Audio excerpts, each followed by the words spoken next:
a pris l'habitude, dans le débat public, de mesurer la dette publique en pourcentage du PIB.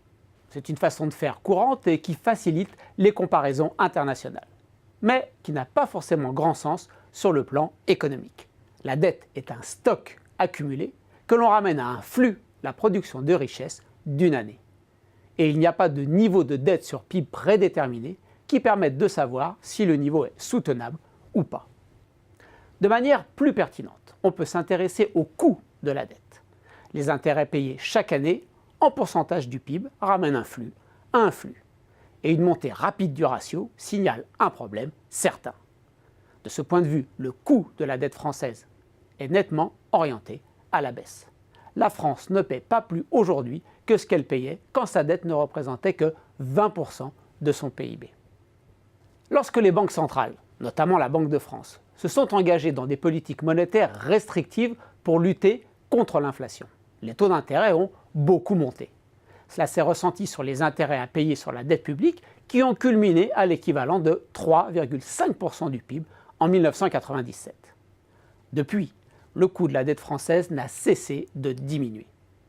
La perspective de la création de la zone euro a donné confiance aux investisseurs qui ont largement financé à bas coût les dettes publiques européennes, quelquefois avec trop de zèle, sans apprécier suffisamment les capacités de remboursement des pays comme en Grèce.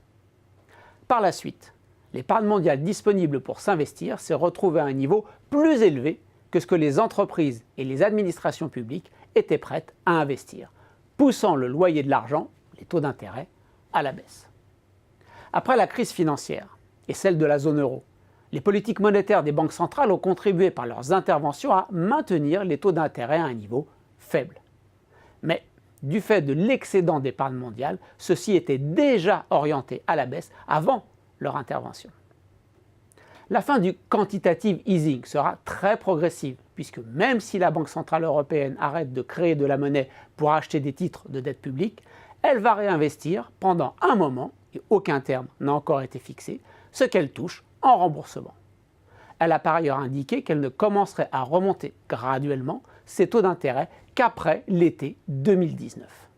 Enfin, la baisse du volume de la dette allemande, du fait d'une position constante d'excédent budgétaire, va priver les investisseurs de titres peu risqués et devrait les inciter à vouloir acheter plus de dettes françaises, ce qui contribuera également à maintenir à l'avenir le coût à un niveau faible. Au final, sauf événement exceptionnel, il semble que le coût de la dette publique française pourra rester faible pendant encore un bon moment.